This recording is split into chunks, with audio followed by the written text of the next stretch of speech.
News tag Kannada, ನಿಖರ, ನಿರ್ಭೀತ, ನಿರಂತರ.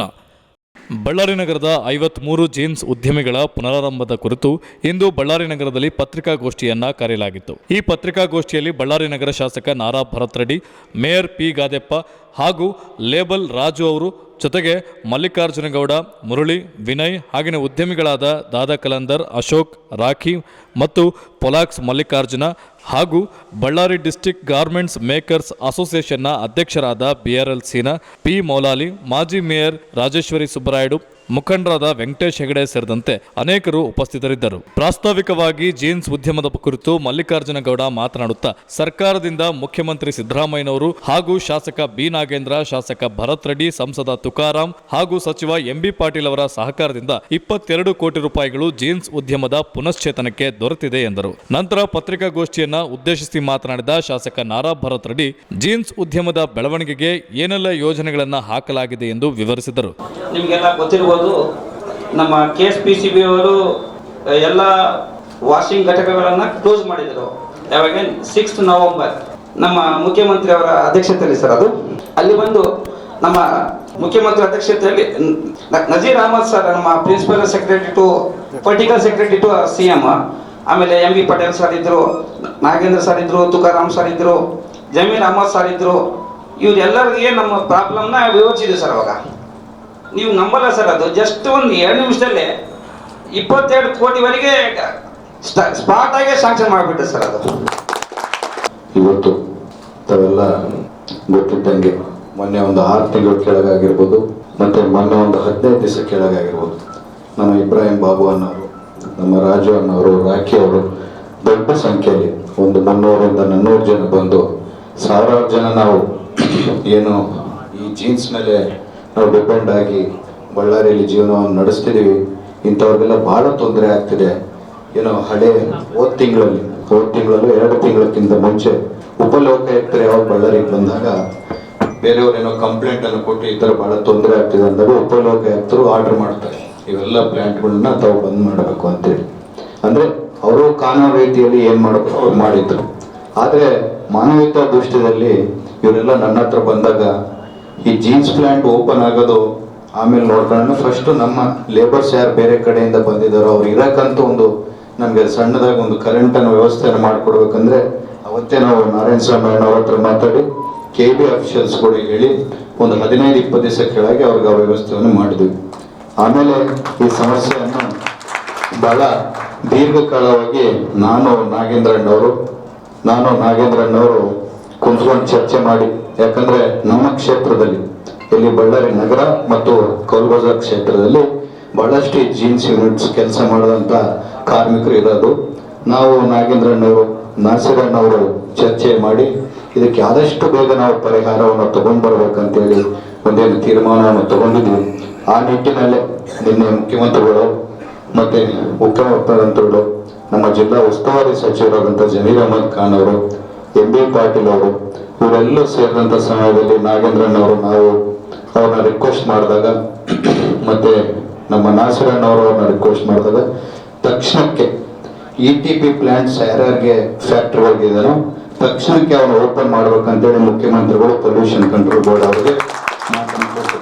ಅದ್ರ ಜೊತೆಗೆ ನಾವು ಮುಖ್ಯಮಂತ್ರಿಗಳನ್ನ ಕೇಳಿದ್ವಿ, ಯಾವ ರೀತಿಯಲ್ಲಿ ಇವ್ರಿಗೆ ಕೊಟ್ರೆ ಇನ್ನೊಬ್ಬರಿಗೆ ಅನ್ಯಾಯ ಆಗುತ್ತೆ ಅಂತಂದ್ರೆ ತಕ್ಷಣದಿಂದ ಅಷ್ಟು ದುಡ್ಡು ಇಟ್ಕೊಳ್ಳೋ ಶಕ್ತಿ ಇವಾಗೇ ನಮ್ಮ ಜೀನ್ಸ್ ಬಿಸ್ನೆಸ್ ಹೆಂಗಿದೆ ಅಂತಂದ್ರೆ ಇಲ್ಲಿಂದ ಬೇರೆ ಬೇರೆ ಪ್ರದೇಶಗಳಿಗೆ ಹಸ್ತಾಂತರವಾಗಿ ಬಹಳ ಕಷ್ಟದಲ್ಲಿದ್ದಾರೆ ನಮ್ಮವರೆಲ್ಲ ಬಿಸ್ನೆಸ್ ಮಾಡಕ್ಕೆ. ನೀವು ಸಹಕಾರ ಮಾಡ್ಬೇಕಂತಂದ್ರೆ MB ಪಾಟೀಲ್ ಸಾಹೇಬರು ಮತ್ತೆ ನಮ್ಮ ಮುಖ್ಯಮಂತ್ರಿಗಳು ಅವರು ಕಲ್ತು KKRDBಯಲ್ಲಿ 11 ಕೋಟಿ, KIDB ಇಂದ ಒಂದು 11 ಕೋಟಿ ರೂಪಾಯಲ್ಲಿ 22 ಕೋಟಿ ರೂಪಾಯಿಯಲ್ಲಿ ಅತಿ ಶೀಘ್ರದಲ್ಲಿ ನಾವು CETP ಪ್ಲಾಂಟ್ ಅನ್ನು ಮಾಡಿಕೊಂಡು ಎಲ್ಲ ಏನಿವತ್ತು ಅರ್ಧಕ್ಕಿಂತ ಜಾಸ್ತಿ ETP ಇದ್ದವರು ಶುರು ಇವತ್ತಿಂದನೇ ಮಾಡ್ಕೊಂತಾರೆ. ಮಿಕ್ಕಿದ್ದವ್ರಿಗೆ ಆದಷ್ಟು ವೇಗವಾಗಿ ಕೆಲಸವನ್ನು ಮಾಡಿಕೊಂಡು ಮಿಕ್ಕಿದ್ದವ್ರನ್ನೆಲ್ಲ ನಾವು ಅವ್ರಿಗೆ ಸಹಕಾರ ಮಾಡ್ತೀವಿ. ಸರ್ಕಾರದ ಕಡೆಯಿಂದ 22 ಕೋಟಿ ರೂಪಾಯಿ ಅನುದಾನವನ್ನು ತಂದಂತ ನಮ್ಮ ನಾಗೇಂದ್ರಣ್ಣವ್ರಿಗೆ, ನಾಸಿರ್ ಹುಸೇನ್ ಅವ್ರಿಗೆ, ನಮ್ಮ MP ಆದಂತ ತುಕಾರಾಮ್ ಅವ್ರಿಗೆಲ್ಲ ನಮ್ಮ ಜೀನ್ಸ್ ಉದ್ಯಮದಾರರಿಂದ ನಾನು ಕೃತಜ್ಞತೆಗಳು ಸಲ್ಲಿಸ್ತಾ, ಅದೇ ರೀತಿಯಲ್ಲಿ ಇವ್ರಿಗೆ ಯಾರಾದ್ರೂ ಇನ್ನ ನಾವು ಅಪ್ಗ್ರೇಡೇಷನ್ ಹೋಗ್ಬೇಕು, ನಮ್ಗಿನ್ನ ಜೀನ್ಸ್ ಬಿಸ್ನೆಸ್ ಅನ್ನು ಇನ್ನೂ ದೊಡ್ಡ ಮಟ್ಟದಲ್ಲಿ ಮಾಡ್ಕೋಬೇಕಂತ ಯಾರಿಗೊಂದು ಉದ್ದೇಶ ಇದ್ರೆ, ನಿಮ್ಗೊಂದು ನೆನಪಿದೆ, ನಮ್ಮ ರಾಹುಲ್ ಗಾಂಧಿ ಅವರು ಸಾಹೇಬರು ಬಳ್ಳಾರಿಗೆ ಬಂದಾಗ ಒಂದು ಜೀನ್ಸ್ ಪಾರ್ಕ್ ಅನ್ನು ಇಂಡಿಯಾದಲ್ಲಿ ಮಾಡ್ತೀನಿ 5,000 ಕೋಟಿ ರೂಪಾಯಲ್ಲಿ ಅಂತೇಳಿ ಅವರು ಹೇಳಿದ್ರು. ಅದೇ ರೀತಿಯಲ್ಲಿ ಇವಾಗ ಒಂದು 150 ಎಕರೆಯನ್ನು ಅವಾಗ ನಾವು ಒಂದು ಲ್ಯಾಂಡ್ ಅಕ್ವಿಸಿಷನ್ ಅನ್ನು ಮಾಡ್ಕೊಂಡಿದ್ವಿ. 150 ಎಕರೆ ಬಿಟ್ಟು ಇನ್ನೊಂದು 400 ಎಕರೆ ಲ್ಯಾಂಡ್ ಅಕ್ವಿಸಿಷನ್ ಮಾಡಿಕೊಂಡು ಒಂದು 400 ಎಕರೆಯಲ್ಲಿ 600 ಎಕರೆಯಲ್ಲಿ ಸಂಜೀವನ ಕೋಟೆ ಹತ್ರ ನಾವು ಜೀನ್ಸ್ ಪಾರ್ಕ್ ಅನ್ನು ಮಾಡ್ಕೊಂತಿದ್ವಿ. ಅದಕ್ಕೆ ಆಲ್ರೆಡಿ ಪೂರ್ವ ಸಿದ್ಧತೆಗಳೆಲ್ಲ ನಡೆದಿದೆ. ಆದಷ್ಟು ಬೇಗ ನಮ್ಮ ರಾಹುಲ್ ಗಾಂಧಿ ಸಾಹೇಬರು, ಮುಖ್ಯಮಂತ್ರಿ ಸಾಹೇಬರು ಮತ್ತು ಉಪಮುಖ್ಯಮಂತ್ರಿಗಳು, ನಮ್ಮ ನಾಗೇಂದ್ರಣ್ಣವರು, ನಾಸರಣ್ಣವರು ಎಲ್ಲ ಬಂದು ಭೂಮಿ ಪೂಜೆಯನ್ನು ಮಾಡಿ ಭಾರತ ದೇಶ ತಿರುಗಿ ನೋಡೋಂಥ ಜೀನ್ಸ್ ಪಾರ್ಕ್ ಅನ್ನು ಬಳ್ಳಾರಿಯಲ್ಲಿ ನಾವು ಮಾಡ್ಕೊಂತಿದೀವಿ ಅತಿ ಶೀಘ್ರದಲ್ಲಿ ಅಂತ ಹೇಳಕ್ಕೆ ಇಚ್ಛೆಪಡ್ತೀನಿ.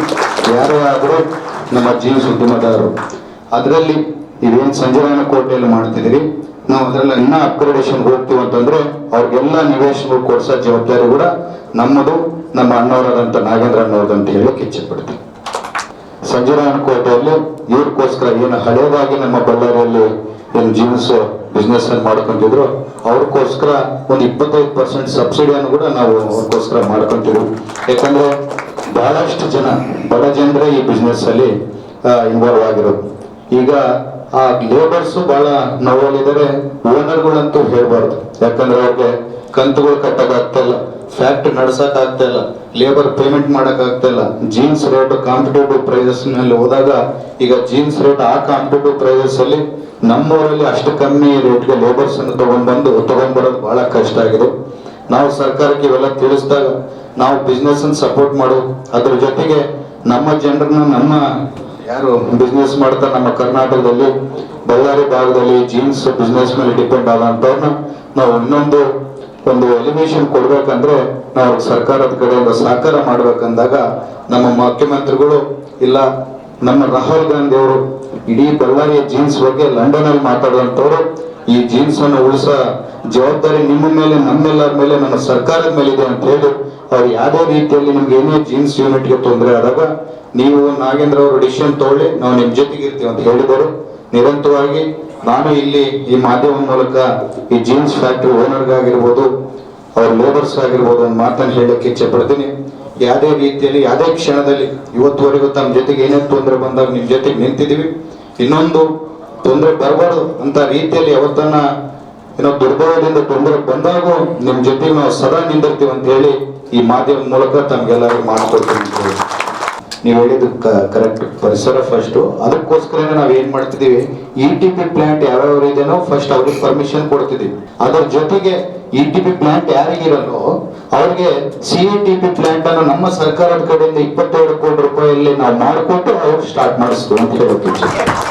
ಯಾಕಂದ್ರೆ ಸ್ವಲ್ಪ ಫೈನಾನ್ಷಿಯಲ್ ಪ್ರಾಬ್ಲಮ್ ಇಂದ ಪಾಪ ಅವರು ನಡ್ಸಾಕು ಒಂದ್ ಮಟ್ಟದಲ್ಲಿ ಆಗಿರ್ಲಿಲ್ಲ. ಮೊನ್ನೆ ನಾವು ಸ್ಟ್ರಿಕ್ಟ್ ಆಗಿ ಹೇಳಿದ್ವಿ, ಯಾಕಂದ್ರೆ ನಾವು ನಿಮ್ಮನ್ನು ಬಿಡಕ್ಕಾಗಲ್ಲ, ಪರಿಸರವನ್ನು ಬಿಡಕ್ಕಾಗಲ್ಲ. ನೀವು ರೂಲ್ಸ್ ಪ್ರಕಾರ ಮಾಡ್ತೀನಿ ಅಂದ್ರೆ ನಾವು ನಿಮಗೆ ಸಹಕಾರ ಮಾಡ್ತೀವಿ, ರೂಲ್ಸ್ ಪ್ರಕಾರ ಮಾಡಲ್ಲ ಅಂತಂದ್ರೆ ನಾವು ರೂಲ್ಸ್ ಬ್ರೇಕ್ ಮಾಡಿ ಏನು ಮಾಡಕ್ಕಾಗಲ್ಲ ಅಂದಾಗ ಎಲ್ಲ ಜೀನ್ಸ್ ಯೂನಿಟ್ ಅವರು ನೀವೇನ್ ಹೇಳ್ತಿರೋ ಅದಕ್ಕೆ ಬದ್ಧವಾಗಿ ನಾವು ನಡ್ಕೊಂತೀವಿ. ತಾವು ದಯಮಾಡಿ ಮುಖ್ಯಮಂತ್ರಿಗಳನ್ನ, ಉಪಮುಖ್ಯಮಂತ್ರಿಗಳನ್ನ ತಾವು ಮಾತಾಡಿ ನಮ್ಗೊಂದು ಸಹಕಾರ ಮಾಡಿಕೊಡಿ ಅಂತ ಕೇಳಿದ್ರು. ಅದೇ ರೀತಿಯಲ್ಲಿ ನನ್ನ ಪರವಾಗಿ ಇವತ್ತು ಅವರು ಏನು ETP ಪ್ಲಾಂಟ್ಗಳಿಗೆ ಏನು ಪರ್ಮಿಷನ್ ಕೊಡಿಸ್ತಿದ್ವಿ ಅದನ್ನ ಕರೆಕ್ಟ್ ಆಗಿ ನಡ್ಸ್ಕೊಂಡು ಹೋಗ್ತಾರೆ ಅಂತ ಹೇಳಿ ನಂಬಿ ಇವತ್ತು ನಾವು ಕೆಲಸವನ್ನು ಮಾಡಿದ್ರೆ ಆ ನಂಬಿಕೆ ನಾವು ಉಳಿಸ್ಕೊಂಡು ಹೋಗ್ತಾರೆ ಅಂತ ಹೇಳಿ. ನಮಗೆ ಅದಕ್ಕೆ ಬೇಕಾದ ಅಮೌಂಟ್ ಅನ್ನು ಬಡ್ಜೆಟ್ ಅಲ್ಲಿ ಇಟ್ಕೋಬೇಕಂತೇಳಿ ಎಲ್ಲಿ ಬೇಕಿಲ್ಲ. ನಾನು ಹೇಳಕ್ ಇಚ್ಛೆ ಪಡ್ತೀನಿ, ನನ್ನ ಬಡ್ಜೆಟ್ ಅಲ್ಲಿ ಫೈನಾನ್ಷಿಯಲ್ ಅಪ್ರೂವಲ್ಸ್ ತಗೋಬೇಕಂತ ಏನಿಲ್ಲ. ನಮಗೆ KMRC ಇದೆ, DMF ಇದೆ, KKRDB ಇದೆ. ಇದಕ್ಕೆಲ್ಲದಕ್ಕೆ ಬಡ್ಜೆಟ್ ಅಲ್ಲೇ ನಾವು ಅಲಾಟ್ಮೆಂಟ್ ತಗೋಬೇಕಂತ ಏನಿಲ್ಲ. ನಾವು ಇದ್ರಲ್ಲೆಲ್ಲ ಅಡ್ಜಸ್ಟ್ಮೆಂಟ್ ಮಾಡ್ಕೊಂಡು ಏನು ದುಡ್ಡು ನಮಗೆ ಏನೇನು ಕಮ್ಮಿ ಏನಾಗಲ್ಲ. 1,000 ಕೋಟಿ ಇದೆ ಅಣ್ಣ. 14,000 ಕೋಟಿ ಅಂದ್ರೆ ಬಳ್ಳಾರಿಯಲ್ಲಿ 1,200 ಕೋಟಿ ವಾಟರ್ ಪ್ಲಾಂಟ್ ಅಲ್ಲಿ 220 ಕೋಟಿಯಲ್ಲಿ ನಾವು ಟೆಂಡರ್ ಅನ್ನು ಮಾಡಿಸ್ಕೊಂಡ್ವಿ. ಕೋರ್ಟ್ ಅಲ್ಲಿ ಎಷ್ಟು ಪ್ರಾಬ್ಲಮ್ ಇತ್ತು ಗೊತ್ತು, ನಾವು ಹೋಗಿ ಫೈಟ್ ಮಾಡಿ ಕೋರ್ಟ್ ಅಲ್ಲಿ ತಗೊಂಡ್ಬಂದ್ವಿ. ತಾರನಾಥ್ ಹಾಸ್ಪಿಟಲ್ಗೆ 38 ಕೋಟಿ ರೂಪಾಯಿದಲ್ಲಿ ಭೂಮಿ ಪೂಜೆ ಮಾಡಿ ಇವತ್ತು ಮುಗಿಸ್ಕೊಂಡ ಸ್ಟೇಜಿಗೆ ತಗೊಂಡ್ಬಂದ್ವಿ. ಅದ್ರ ಜೊತೆಗೆ ಡಿಸ್ಟ್ರಿಕ್ಟ್ ಹಾಸ್ಪಿಟಲ್ 270 ಕೋಟಿ ರೂಪಾಯಿಯಲ್ಲಿ ನಾವು ಅಪ್ಗ್ರೇಡೇಷನ್ ಮಾಡ್ಕೊಂಡ್ ಬಂದ್ವಿ. ಮತ್ತೆ ಅದ್ರ ಜೊತೆಗೆ ಓಲ್ಡ್ ಕಲ್ಯಾಣದುರ್ಗಂ ರೋಡ್ಗೆ 34 ಕೋಟಿ ರೂಪಾಯಿಯಲ್ಲಿ ಟೆಂಡರ್ ಆಗಿ ಭೂಮಿ ಪೂಜೆ ಮಾಡಬೇಕು. ಇವೆಲ್ಲ KMRC ಫಂಡ್ಗಳು ನಾವು ತಗೊಂಡ್ಬರ್ಬೇಕಂದಾಗ, DMF ಫಂಡ್ಗಳು ತಗೊಂಡ್ಬರ್ಬೇಕಂದಾಗ ಅದು ನಮ್ಮ ಕೈಯಲ್ಲಿ ಒಂದೇ ಇಲ್ಲ, ಓವರ್ ಸೈಟ್ ಅಥಾರಿಟಿ ಅಂತ ಇರುತ್ತೆ. ಅವ್ರನ್ನ ನಾವು ಕನ್ವಿನ್ಸ್ ಮಾಡ್ಬೇಕು. ನಿಮ್ಮ ಮೈನಿಂಗ್ ಎಫೆಕ್ಟೆಡ್ ಝೋನಲ್ಲಿ ಬರಲ್ಲ ಅಂತೇಳಿ ಅವ್ರು ಹೇಳ್ತಾರೆ. ನಾವು ಹೋಗಿ ಯಾವ ರೀತಿಯಲ್ಲಿ ಮೈನಿಂಗ್ ಎಫೆಕ್ಟೆಡ್ ಝೋನಲ್ಲಿ ನಾವು ಬರ್ತೀವಿ ಅಂತೇಳಿ ಅವ್ರಿಗೆ ತೋರಿಸ್ಕೊಡ್ಬೇಕು. ಇವಕ್ಕೆಲ್ಲ ಸಮಯ ಅವಕಾಶ ಬೇಕಾಗುತ್ತೆ. ಇನ್ನಿತರ ಸುದ್ದಿಗಳಿಗಾಗಿ ಕೂಡಲೇ ಸಬ್ಸ್ಕ್ರೈಬ್ ಮಾಡಿ ನ್ಯೂಸ್ ಟ್ಯಾಗ್ ಕನ್ನಡ.